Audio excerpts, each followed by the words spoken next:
സാന്ദ്ര സുനിൽ എന്നൊരു ഭക്ത ചോദിച്ച ചോദ്യമാണ് കേട്ടോ.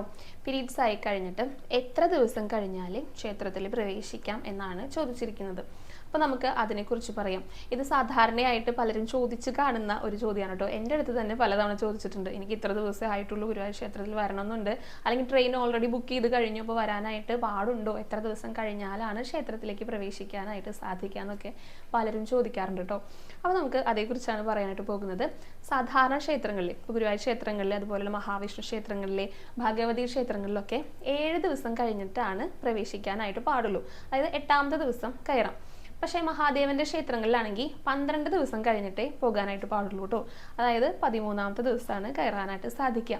പിന്നെ ശുദ്ധമായിരിക്കണം, ഈ ദിവസങ്ങൾ കഴിഞ്ഞാലും ശരീരം ശുദ്ധമായിരിക്കണം. ഇനിയിപ്പോൾ അങ്ങനെ ആയിട്ടില്ലെങ്കിൽ പോകണ്ട എന്നാണ് പറയാനായിട്ട് ഉള്ളത്. അപ്പോൾ അത് ഓരോരുത്തരുടെ ശരീരപ്രകൃതിക്ക് അനുസരിച്ച് ഓരോരുത്തർക്ക് മാത്രം അറിയാവുന്ന കാര്യങ്ങളാണ്. അപ്പം വലിയ വലിയ ബുദ്ധിമുട്ടുകളൊക്കെ ഉണ്ടെങ്കിൽ തീർച്ചയായിട്ടും ഒരു വൈദ്യസഹായം തേടുന്നതാണ് കേട്ടോ. അപ്പോൾ ഇങ്ങനെയാണ് സാധാരണ പറയാറുള്ളത്.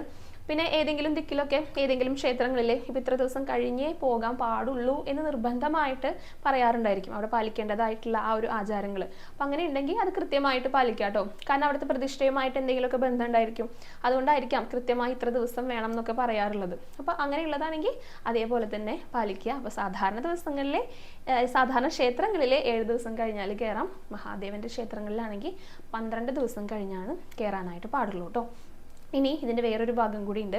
ഇപ്പോൾ ഈ സാന്ദ്ര ചോദിച്ച ഭക്ത ഇപ്പോൾ ചെറിയ കുട്ടിയാണോ അല്ലെങ്കിൽ മുതിർന്ന കുട്ടിയാണോ, വിവാഹം കഴിഞ്ഞതാണോ ഡെലിവറി കഴിഞ്ഞതാണോ എന്നൊന്നും എനിക്കറിയില്ല. ഇപ്പോൾ പ്രസവമൊക്കെ കഴിഞ്ഞ സ്ത്രീകളുണ്ടല്ലോ, അവർക്ക് പ്രത്യേകിച്ച് അശുദ്ധിയൊന്നും ഉണ്ടായിരിക്കില്ല. പക്ഷെ അങ്ങനെ ഇരുന്നാൽ കൂടെ ക്ഷേത്രത്തിലേക്ക് പ്രവേശിക്കാനായിട്ട് പാടില്ല എന്ന് പറയാറുണ്ട് കേട്ടോ. കുട്ടിക്ക് ചോറൂണ് കൊടുക്കുന്നത് വരെ അങ്ങനെയാണ് പറയാം.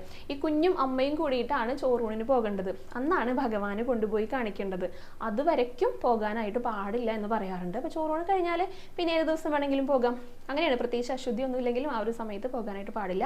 ചോറൂണ് വരെ, ചോറൂണിനാണ് കൊണ്ടുപോയിട്ട് കാണിക്കുക എന്ന് പറയാറുണ്ട് കേട്ടോ. ഇനിയിപ്പോൾ മഹാദേവന്റെ ക്ഷേത്രങ്ങളിലാണെന്ന് വിചാരിക്കാം, അവിടെ അപ്പോഴും പ്രത്യേകതയുണ്ട്. 1 വയസ്സായിട്ട്, ഇത് ജനിച്ച കുഞ്ഞിനെ 1 വയസ്സായിട്ട് ആ പിറന്നാളിൻ്റെ അന്ന് അല്ലെങ്കിൽ പിറന്നാളിന് ശേഷമാണ് മഹാദേവനെ കൊണ്ടുപോയിട്ട് കാണിക്കുക. ഇപ്പോൾ മഹാദേവന്റെ ക്ഷേത്രങ്ങളിൽ ചോറൂണ് നടത്തിയിട്ടുണ്ടെങ്കിൽ കൂടെ ചോറൂണ് നടത്തുക, നമ്മൾ തിരിച്ചു വരിക. പക്ഷെ മഹാദേവനെ കാണിക്കണമെങ്കിൽ 1 വയസ്സ് കഴിയണം എന്ന് പറയാറുണ്ട് കേട്ടോ. മഹാദേവ ക്ഷേത്രങ്ങളിലാണ് ഇതിന് തികച്ചും ഒരു വ്യത്യസ്ത രീതിയിൽ പറയാറുള്ളത്. അപ്പോൾ ഇത്രയൊക്കെ കാര്യങ്ങളാണ് പറയാനുള്ളത്. മനസ്സിലായിട്ടുണ്ടെന്ന് വിചാരിക്കുന്നു.